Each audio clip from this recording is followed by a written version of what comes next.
Hello everyone, welcome to सोच IAS again.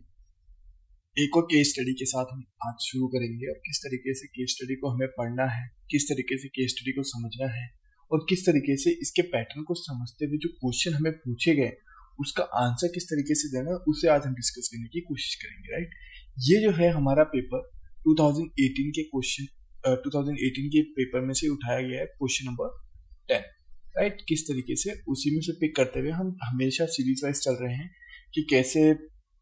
Ethics के paper में हमें पूछा गया था और किस तरीके से हमें वहां पे आंसर लिख सकते थे या लिखने चाहिए थे कहीं ना कहीं। ये एज अ प्रैक्टिस के फॉर्म में है। यहाँ पे जो भी आंसर्स हम डिस्कस कर रहे हैं या जो भी आंसर हम समझ रहे हैं ये एक पैटर्न हो सकता है कि किस तरीके से लिखा जा सकता था। एक्सेप्शनली ऐसा लिखा जाए ये जरूरी नहीं होता कई बार। राइट, कई बार आपकी अंडरस्टैंडिंग और डिफरेंशिएशन वे में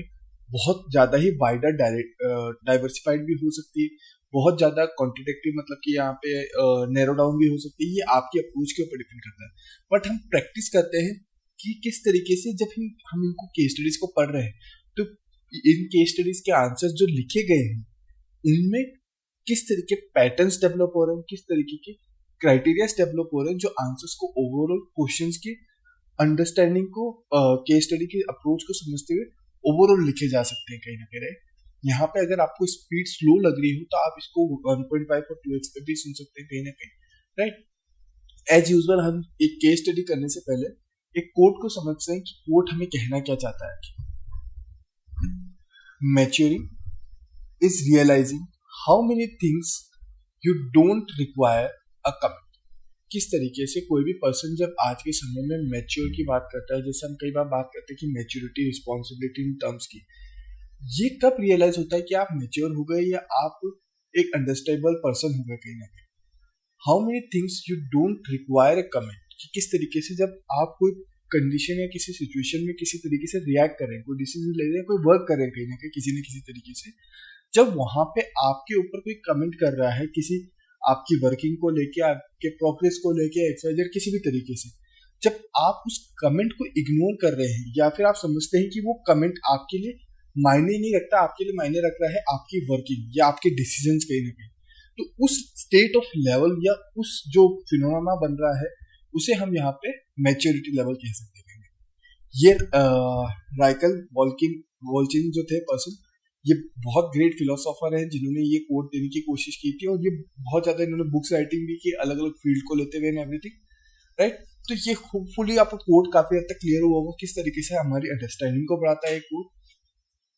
यहाँ पे अगर एथिक्स से रिलेटेड आपको कंटेंट रिक्वायर्ड है, एथिक्स से रिलेटेड आपको और भी या यूपीएससी से रिलेटेड और भी कंटेंट की रिक्वायर्ड है तो आप sochis.com पे भी विजिट कर सकते हैं कहीं ना कहीं। राइट, एज ए ब्लॉग के फॉर्म में या फिर एज ए करंट अफेयर्स के फॉर्म में, तो यहाँ पे आपको सब कुछ अवेलेबल होने लगेगा। चलिए केस स्टडी को समझते हैं कि आखिर केस स्टडी हमें पूछ क्या रही है और किस तरीके से हमें यहाँ पे आंसर लिखना है। A big corporate house is engaged in manufacturing industrial chemicals on a large scale. किस तरीके से एक बिग कॉर्पोरेट हाउस है वो manufacturing industrial chemicals on a large scale. It proposes to set up an additional unit, एक additional unit setup करने की कोशिश कर रहे हैं यहाँ पे। Many states rejected its proposal due to detrimental effect on the environment. Obvious बात है, यहाँ पे अगर हम केमिकल इंडस्ट्रियल मैन्युफैक्चरिंग की बात कर रहे हैं तो वहां पे वो भी लार्ज स्केल में यहाँ पे बात की तो डाइवर्सिफाई एनवायरमेंट के ऊपर बहुत ज्यादा इम्पैक्ट पड़ेगा ही पड़ेगा। But one state government acceded to the request and permitted the unit close to a city, brushing aside all opposition. एक XYZ कोई स्टेट है जिसने अप्रूवल दे दिया है किस तरीके से, permitted the unit close to a city, city के क्लोज में एक यूनिट लगाने की परमिशन दी गई कहीं ना कहीं। The unit was set up 10 years ago and was in full swing till recently. 10 साल पहले, ये मीन्स यहाँ पे पास्ट की बात बताने थोड़ी सी कि किस तरीके से वहां पे जब यूनिट सेटअप हो रही थी तो वहां पे कुछ कॉन्फ्लिक्ट्स या कुछ डायनामास या फिर कुछ अंडरस्टैंडिंग को लेके चीजें बताई गई जब से यूनिट सेटअप हुई है किस तरीके से। राइट, 10 साल तक लगातार ये यूनिट चली है टिल रिसेंटली, अभी तक, अब प्रेजेंट में आ गए। यहाँ पे हमें कहीं पे भी नहीं बताया गया कि किस तरीके से आपको सोचना है या किस तरीके से जजमेंट लेना है। यहाँ पे हमेशा हमें ध्यान रखना है कि हमारी अंडरस्टैंडिंग केस स्टडी के ऊपर डिपेंडेंट रखती है कि आप एज ए इंडिविजुअली उस केस में एज ए स्टेक होल्डर के तौर पे वर्क कर रहे हैं या एज ए सेकंड पार्टी या थर्ड पार्टी के तौर पे कमेंटेटर के तौर पे वर्क कर रहे हैं, जहाँ पे आपको आउटसाइड रहते हुए इस प्रैक्टिकल केस स्टडी को समझते हुए आंसर्स रिफ्लेक्ट करने के लिए या फिर अपने ओपिनियंस देने हैं, राइट। तो यहाँ पे हमने अभी तक कुछ नहीं बोला कि हम किस तरीके से रिएक्ट करने वाले हैं, तो हमें इसे न्यूट्रल रहते हुए कहीं ना कहीं केस स्टडी को पढ़ना होगा। The pollution caused by the industrial influence was affecting the land, water, crops in the area. किस तरीके से वो इंडस्ट्रीज की वजह से यहाँ पे जो लैंड है, वाटर है, क्रॉप्स है, वो बहुत ज्यादा इफेक्ट हो रहे हैं, राइट, इन्फ्लुएंस हो रहे हैं, किस तरीके से उन पे इम्पैक्ट आ रहा है। It was also causing serious health problems to human beings and animals, right. Obviously बात है, एनवायरमेंटल का डैमेज हो रहा है तो वहां पे कहीं ना कहीं ह्यूमन बीइंग्स और एनिमल्स को भी इम्पैक्ट पड़ रहा है। This gave rise to a series of agitation demanding the closure of the plant. In a recent agitation thousands of people took part in creating a law and order problem necessitating stern police action. Following the public outrage, the state government ordered the closure of the factory. अब यहाँ पे अभी भी हमने यहाँ पे किस तरीके से रिएक्ट करना वो नहीं बोला गया, सिर्फ जनरली यहाँ पे लोग बागों ने यहाँ पे डिमांड की है क्लोजर ऑफ द प्लांट, और किस तरीके से यहाँ पे स्टेट ने भी इस चीज को अप्रूवल दे दिया। पुलिस और लॉ, रूल्स, रेगुलेशन जो भी होते हैं कानूनी तौर पे, जजमेंट के तौर पे यहाँ पे कई सारी चीजें इन्वॉल्व होने लग गई हैं कहीं ना कहीं, right. The closure of the factory resulted in the unemployment of not only those workers who were engaged in the factory but also those who were working in the ancillary units. It is also very badly affected to those industry which dependent on the chemical manufactured by it. किस तरीके से यहाँ पे chemical industries अगर बंद हो जाती है ये वाली, तो यहाँ पे जो लोग वर्क कर रहे हैं उनकी लाइफ को इम्पैक्ट पड़ रहा है। यहाँ पे उस केमिकल इंडस्ट्री के चलने के लिए, बेसिक इंडस्ट्री चलने के लिए, जैसे हम कई बार अपने 7th 8th में भी पढ़ते हैं कि बेसिक इंडस्ट्रीज अलग होती हैं और प्रोडक्शन इंडस्ट्रीज अलग होती है, तो यहाँ पे बेसिक इंडस्ट्रीज के ऊपर भी इम्पैक्ट पड़ रहा है, क्योंकि रॉ मटेरियल जहां से हमारे पास आ रहा है उनकी इंडस्ट्रीज, उनका प्रोडक्शन, उनकी जो कैपेसिटी ऑफ सप्लाइंग है वो कहीं ना कहीं इफेक्ट होती है। उसी के साथ साथ जब हम केमिकल बना के आगे भेज रहे हैं तो chemical industry as a basic industry के तौर पे भी वर्क कर रही है। क्यों? क्योंकि ये as a raw material supply करती है कई बार बड़ी मैन्युफैक्चरिंग यूनिट्स को, ताकि वो कुछ प्रोडक्ट बना सके कहीं ना कहीं, राइट। तो वहां पे उनको भी इम्पैक्ट पड़ रहा है। तो दोनों तरफ से, तीनों तरफ से हम देख सकते हैं कि किस तरीके से अगर इंडस्ट्री बंद होती है तो अनएम्प्लॉयमेंट होती है और काफी ह्यूज डिमांड और सप्लाई के कॉन्सेप्ट में डिफरेंशिएशन आ सकता है कहीं ना कहीं, राइट। और सिर्फ वहां पे अनएम्प्लॉयमेंट नहीं, दूसरी इंडस्ट्रीज के एम्प्लॉयमेंट को भी इम्पैक्ट पड़ेगा ही पड़ेगा, क्योंकि उनकी डिमांड और सप्लाई अगर बदलेगी तो ऑब्वियसली बात है उनके कॉस्ट ऑफ प्रोडक्शन या फिर जो प्राइसिंग है, जो प्रॉफिट लॉस या फिर वर्किंग कैपेसिटी, उनमें भी डिफरेंशिएशन आएगा ही आएगा कहीं ना कहीं, राइट। अब यहाँ पे बोला गया है as a senior officer, means यहाँ पे अब अपने को किस तरीके से रिएक्ट करना है वो बोला गया है। अभी तक हम केस स्टडी को समझ रहे थे, पढ़ रहे थे, सिर्फ अप्रोच समझते हुए कि आखिर केस स्टडी कहना क्या चाहती है, बट यहाँ पे अब केस स्टडी के अंदर हमें किस तरीके से रिएक्ट करना है वो बोला गया है। As a senior officer interested with the responsibility of handling the issue, how are you going to address it. अगर आप एज ए सीनियर ऑफिसर हैं और आपको इस सिचुएशन को हैंडल करने को बोला गया है जहाँ पे आपके डिसीजंस बहुत वाइडली वे में इम्पैक्ट करेंगे, अफेक्ट करेंगे सोसाइटी को भी या लोकल एम्प्लॉयमेंट को भी, यहाँ पे केमिकल्स इंडस्ट्रीज के सेटअप्स को भी, क्योंकि हमने शुरुआत में देखा था ये लार्ज स्केल इंडस्ट्री है कहीं ना कहीं, राइट। तो आप यहाँ पे किस तरीके से, how are you going to address it, अब किस तरीके से आप इसको एड्रेस करते हैं, किस तरीके से इंडस्ट्री को समझते हैं, प्रॉब्लम को समझते हुए किस तरीके से रिएक्ट करते हैं, आपके ऊपर डिपेंड करता है। हम हमेशा अंडरस्टैंडिंग को समझते हुए हमारे आंसर्स को हम हमेशा सबसे पहले इंट्रो के फॉर्म में बांटते हैं। इंट्रोडक्शन लिखने के बाद बॉडी क्या कहना चाहती है, और कंक्लूजन किस तरीके से, सॉरी फॉर दैट। इंट्रोडक्शन में हम केस स्टडी का ओवरऑल बताते हैं, केस स्टडी कहना क्या चाहते हैं, जैसे स्टेक होल्डर्स कौन कौन है या क्या सिचुएशंस बन रही है कहीं। बॉडी के अंदर हमारी क्या पर्सपेक्टिव से उस पोजीशन को लेते हुए जिसके थ्रू हमें रिएक्ट करना है, जैसे यहाँ पे सीनियर ऑफिसर के थ्रू हमें रिएक्ट करना है या सीनियर ऑफिसर बनते हुए हमें रिएक्ट करना है, तो हमारी बॉडी के आंसर्स भी उसी तरीके से डेवलप होंगे। और conclusion at the final, what you think will be the best और positive approach which can handle this situation and which can have a perfect balance of this situations and the perspective of not financial loss, not environmental loss, not anything like that. Okay, चलिए अब यहाँ पे हम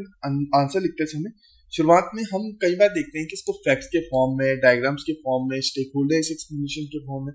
किसी तरीके से भी लिखना चाहे हम लिख सकते हैं। बट हमारी अप्रोच किस तरीके से होगी ये हमारे अंडरस्टैंडिंग के ऊपर डिपेंड करता है। हम किस तरीके से किसी चीज को समझ पाते हैं उसकी अंडरस्टैंडिंग के ऊपर ही डिपेंड करता है कि हम आंसर्स किस तरीके से लिख पाएंगे कहीं ना कहीं, राइट। चलिए, as a senior officer, it is my responsibility that the given issue should be addressed in such a manner that the problem related to environment and health of thousands of citizens must be taken care of along with the issue of unemployment and industrial growth of state due to closing down of factory। अब हमने introduction में क्या किया, simple जो concept ऊपर दिया गया था, जो केस स्टडी हमें समझाई गई थी, उसको हमने सिर्फ और सिर्फ समराइज करके 2 से 3 लाइन में लिखने की कोशिश करी कि हाँ हमें यहाँ पे पूछा क्या गया है या केस स्टडी में क्या बोला जा रहा है ये हमें समझ में आया है, जो हमें इन्विजिलेटर को समझाना है कहीं ना कहीं कि यस हमें केस स्टडी प्रॉपर समझ में आई, केस स्टडी में बोला क्या गया है और किस तरीके से मेरी यहाँ पे मॉरल ड्यूटी बन रही है या फिर कोड ऑफ कंडक्ट के थ्रू मेरी रिस्पॉन्सिबिलिटीज बनती है, उसे मैं समझ पाया हूँ। वो इंट्रोडक्शन के थ्रू हम सामने वाले कैंडिडेट को, इन्विजिलेटर को समझा रहे हैं बस कहीं ना कहीं, राइट। अब यहाँ पे सिचुएशंस कैसी हो सकती है, अब मैं क्या कर सकता हूँ क्या नहीं कर सकता हूँ उसके बारे में हम बात करेंगे।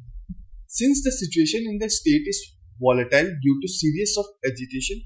one of the quick solution would be to close down the factory permanently।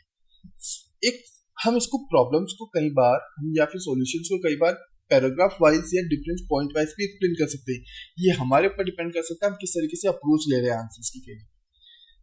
This will only solve the immediate existence problem of law and order by specifying the public। किस तरीके से पहली सिचुएशन बनती है कि मैं डायरेक्टली यहाँ पे एज ए सीरियस डिसीजंस या फिर जो प्रॉब्लम्स बन रही है उसको देखते हुए फैक्ट्री को परमानेंटली क्लोज कर दूं, वहां पे मैं इमीडिएट एक्शन लेते हुए फैक्ट्री को क्लोज कर दूं, बाकी सब चीजें इजीली सॉल्व हो जाए करके। यहाँ पे हमें समझ में आया कि हमारे आंसर्स जो है ये शॉर्ट टर्म सॉल्यूशन हो सकता है कि शॉर्ट टर्म में सॉल्यूशन हो, बट लॉन्ग टर्म में कहीं ना कहीं अनएम्प्लॉयमेंट की बात की गई थी, जैसे हमने ऊपर भी बात करी थी, इंडस्ट्रियल ग्रोथ की बात करी थी, उनमें कहीं इम्पैक्ट आ रहा है, उनमें बहुत ज्यादा इम्पैक्ट आ जाता है कहीं ना कहीं, जो पॉजिटिव अप्रोच नहीं दिखाता कहीं ना कहीं। तो ये मतलब कि हमारे सॉल्यूशन हो सकते हैं जो हमने यहाँ पे डिस्कस किया, हमें अब कंक्लूजन नहीं दिया कहीं ना कहीं। However, doing so will adversely affect the unemployment, economical development of the state. Also, since it is a big corporate, it can shift its plant to other state, leading to the same problem but at the same other place। किस तरीके से वो बड़ी industry है, बड़ा plant है, बड़ा corporate है, तो ऑब्वियस सी बात है वो एक जगह से शिफ्ट होकर दूसरी जगह जाएंगे तो वहां पे कुछ और तरीके से डेवलपमेंट करेंगे। तो यहाँ पे प्रॉब्लम तो कहीं ना कहीं सोल्यूशन नहीं हुआ है, आपके शॉर्ट टर्म में आपके एरिया के अंदर सोल्यूशन हो गया, बट लॉन्ग टर्म में ये कहीं ना कहीं यूनिवर्सल लेवल पे, स्टेट लेवल पे, कंट्री के लेवल पे सोल्यूशन नहीं मिला कहीं, राइट। तो हम यहाँ पे जो प्रॉब्लम है, प्रॉब्लम का सोल्यूशन भी देने की कोशिश करी, इमीडिएट सोल्यूशन क्या हो सकता है, बट उसके कॉन्सिक्वेंसेस भी एक्सप्लेन किए गए कि किस तरीके से उसके इम्पैक्ट या इफेक्ट देखने को मिल सकते हैं। It will be morally, ethically wrong for me to shift the problem to some other place and consequently putting the health of people there at risk rather than providing sustainable solution for existing problem। मैं यहाँ पे क्या कर रहा हूँ, मेरी code of conduct, moral duty जो बन रही है उसके तहत अगर मैं देखूँ एक एथिकल डायलेमास जनरेट हो रहे हैं या कॉन्फ्लिक्ट बोल सकते हैं जनरेट हो रहे हैं या एथिकल इश्यूज जनरेट हो रहे हैं कि मैं यहाँ पे शॉर्ट टर्म में मेरे यहाँ पे तो मैं सोल्यूशन दे रहा हूँ, सोल्यूशन देके मैं शिफ्ट भी कर रहा हूँ, बट लॉन्ग टर्म में कहीं ना कहीं सोल्यूशन नहीं है, राइट। यहाँ पे कॉन्ट्राडिक्टरी हमने दोनों तरह की बात की कि प्रॉब्लम है, प्रॉब्लम का सोल्यूशन ये हो सकता है टेम्परेरी वे में, लेकिन उस टेम्परेरी सोल्यूशन के लॉन्ग टर्म में कॉन्सिक्वेंसेस इम्पैक्ट नहीं अच्छा है, कहीं मतलब पॉजिटिवली इम्पैक्ट नहीं आएगा, right. Therefore, as a responsible officer, मैं यहाँ पे अपने आप को एज ए रिस्पॉन्सिबल मतलब कि मैच्योर या फिर एज ए बेटर ऑफिसर के तौर पे बात करते हुए, जो एज ए रिस्पॉन्सिबल मीन्स यहाँ पे जो मेरी मॉरल ड्यूटी है, कोड ऑफ कंडक्ट है या फिर मेरी जो वैल्यूज है उनका ध्यान में रखते हुए I would like to suggest the following steps. अब मैं स्टेप्स क्या ले सकता हूँ, यहाँ पे मैंने सिर्फ प्रॉब्लम को डिस्कस किया, उनके सॉल्यूशंस बताए या उसके इम्पैक्ट बताए कहीं। अब यहाँ पे सॉल्यूशन क्या आ सकता है, firstly an immediate scientific assistant to damage done to surrounding environment should be done. The company guided by local community should take immediate steps to decontaminate the site and surrounding. यहाँ पे means यहाँ पे science जो हमारे यहाँ पे है किस तरीके से साइंटिफिक असेसमेंट करते हुए जो डैमेज पहुंचे हैं सराउंडिंग लेवल में या सराउंडिंग में एनवायरनमेंट में जो डैमेज पहुंचे उनका असिस्ट करते हुए उस प्रॉब्लम को सॉल्व किया जाए कहीं ना कहीं। यहाँ पे साइंटिफिकली कहीं ना कहीं मेजर्स ऐसे लिए जाए जिसके तहत इस जैसे कि डिग्रेडेशन हो रहा है, एनवायरमेंटल डिग्रेडेशन हो रहा है, तो उसको कैसे वापस फॉरेस्ट के तौर पे या फिर किस तरीके से वापस प्लांटेशन की फॉर्म में बढ़ाया जा सके, उस चीज की साइंटिफिकली तौर पे कंपनी जांच करे और कंपनी उसके अकॉर्डिंग स्टेप ले, राइट। पहला ये हो सकता है as it is a large corporate investment will not be an issue. Investment का तो कोई इशू ही नहीं है, क्यों नहीं, बहुत बड़ा कॉर्पोरेट है कहने के। It should set up a state of the art infrastructure facilities for influential treatment means हमने अभी बात करी थी किस तरीके से जैसे डिग्रेडेशन हो रहा है, इन्वायरमेंट प्लांट्स का डिग्रेडेशन हो रहा है, तो उसको ट्रीटमेंट के फॉर्म में उनको कैसे बचाया जा सके उस पर ध्यान, वैसे ही लैंड के साथ किया जा सके कहीं ना कहीं, वैसे ही लोगों की हेल्थ के साथ किया जा सके। तो यहाँ पे इंफ्रास्ट्रक्चर फैसिलिटीज अलग से डेवलप की जाए कहीं ना कहीं, right. This will bring down the infinite charges to possible level recommended by the pollution control board which will not affect the health and ecological adversity। इस तरीके से अगर कुछ स्टेप्स लिए जा सकते हैं जहां पे बिल्डिंग और स्ट्रक्चर बना जाए, इंफ्रास्ट्रक्चर डेवलप किया जाए, जिसके तहत लोगों के हेल्थ और जो भी इन्वायरमेंटल बोर्ड के अकॉर्डिंग पॉल्यूशन के अकॉर्डिंग हार्म हो रहा है उसे किस तरीके से मेंटेन किया जाए या किस तरीके से मेंटेन करते हुए उसको वापस सही किया जा सके, उसके ऊपर काम करे कहीं ना कहीं, क्योंकि वहां पे ऑब्वियसली बात है फंड का तो इशू है कहीं ना कहीं, right. Secondly the company along with the government should ask to provide a monetary compensation for those affected including those who were unemployed during the closure of the factory in order to address their health problems and economical losses. किस तरीके से यहाँ पे एक हो सकता है, secondly option है कि किस तरीके से कंपनी मॉनेटरी कंपनसेशन देने लग जाए जो ज्यादा इम्पैक्ट हुए कहीं ना कहीं, ताकि उनको फाइनेंशियली अगर सपोर्ट मिलता है, फाइनेंशियली के साथ साथ अलग तरह के सपोर्ट भी दिए जा सकते हैं जो कंपनी दे। और यहाँ पे मॉनेटरी के मतलब की फाइनेंशियली की बात की गई, उसके अलावा अदर कंपनीज के अनएम्प्लॉयमेंट या फिर जिन ज्यादा इम्पैक्ट हुए हैं इस तरह की चीजों से, उनको हेल्थ प्रॉब्लम और इकोनॉमिकल लॉसेस की भरपाई दी जाए इसी वजह से, right. Thirdly the company should be allowed to show the above expenditure is corporate social responsibility contribution to provide a reasonable relief to the company as well. किस तरीके से हमारे यहाँ पे हम देखते हैं कोई भी कॉर्पोरेट कल्चर होता है तो जितनी बड़ी कंपनी होती है उनके अंदर हमेशा कुछ परसेंटेज होता है जो उनको as a corporate social responsibility के तौर पे दिखाना होता है। कई बार हम देखते हैं बड़ी से बड़ी कंपनीज जो है उनको 2% अपना जो एक्सपेंडिचर है वो कॉर्पोरेट सोशल रिस्पॉन्सिबिलिटी के तौर पे दिखाना होता है। ये बेसिकली एक लॉ है जो हमारे कॉन्स्टिट्यूशन में एज ए बिजनेस के तौर पे इस्टेब्लिश भी किया गया है कि 2%, जैसे हम कई बार बड़ी बड़ी कंपनीज देखते हैं उनमें प्लांटेशन किए जाते हैं, उनमें कहीं ना कहीं ग्रीनरीज को डेवलप किया जाता है, वो 2% जो अमाउंट होता है ना उनका उसी के थ्रू करते हैं कहीं ना कहीं। तो इस तरीके के स्टेप्स लिए जाए। Fourthly an investigation should be done to find out whether environmental rules were floated while giving permission to set up factory 10 years back और where state environmental impact assessment norms which were used by the company. At the same time, the inspection should be done to find out the other companies are not floating norms of pollution the environment. यहाँ पे 10 साल पहले जब इसको licence दिया गया था कि किस तरीके से ये कंपनी वर्क करेगी और किस तरीके से कंपनी वर्क करी, उसको लेके भी असेसमेंट किया जाए कहीं ना कहीं, किस तरीके से कंपनी की वर्किंग होनी चाहिए थी जब उसने लाइसेंस और इन सब के लिए अप्लाई किया था, जब फैक्ट्री का एस्टेब्लिश किया था, जब अप्लाई किया था कहीं ना कहीं स्टेट के थ्रू, और किस तरीके से कंपनी वर्क कर रही है उसके डिफरेंशिएशन को समझा जाए, उनके बीच में असेसमेंट किया जाए ताकि बेसिकली एथिकल कॉन्फ्लिक्ट्स को हम कम कर सके कहीं ना कहीं, right. Fifthly, a training program should be institutionalized for state police to train them to handle a large people movement sensitively at the concern of people protecting their GI। किस तरीके से यहाँ पे अलग अलग लेवल पे आपने देखा कि लॉ भी इंक्लूड हो रहा है, यहाँ पे जस्टिस कोड भी इंक्लूड हो रहे हैं कहीं ना कहीं, मतलब कि यहाँ पे रूल्स रेगुलेशंस की बात हो रही है। तो यहाँ पे पुलिस को ट्रेनिंग भी दी जाए कि किस तरीके से अगर मास लेवल पे किसी तरीके के कॉन्फ्लिक्ट आगे फ्यूचर में होते हैं तो वहां पे उनको एज ए ट्रेनिंग दी जाए to handle this kind of a situation, right. अब यहाँ पे मेरे को ओवरऑल ये सॉल्यूशंस दिखते हैं जो हमें लेने चाहिए कहीं ना कहीं एज पर माई अंडरस्टैंडिंग। यहाँ पे मेरी अंडरस्टैंडिंग है, यहाँ पे अंडरस्टैंडिंग डिफरेंशिएशन भी हो सकता है कि आप किस तरीके से सोच रहे हैं, किस तरीके से प्रैक्टिकल अप्रोच समझ रहे हैं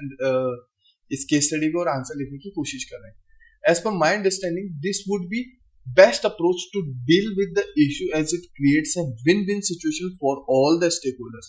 अभी हमने देखा कि किस तरीके से हमने अगर ये 5 स्टेप्स लेते हैं तो ये 5 स्टेप्स लेने से कंपनी को भी जो फाइनेंशियली लॉस हो रहे हैं या कंपनी को भी ज्यादा नुकसान ना हो, लोकल लेवल पे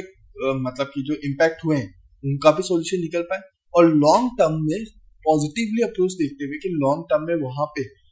अदर स्टेट्स या अदर पीपल्स के ऊपर हम चीजों को नहीं डाल रहे, लॉन्ग टर्म के अंदर एक क्राइटेरिया डेवलप करते हुए वर्क कर रहे हैं कि किस तरीके से कंपनी को वर्क करना है और किस तरीके से कंपनी को वर्क करना चाहिए, राइट। तो वो चीज डेवलप हो रही। The state and the company, the state government, the employees are most importantly the common people, सबके सब स्टेक होल्डर्स की यहाँ पे क्या बात हो रही है कि किस तरीके से इन सभी स्टेक होल्डर्स के बीच में एक पॉजिटिव अप्रोच जनरेट हो रही है,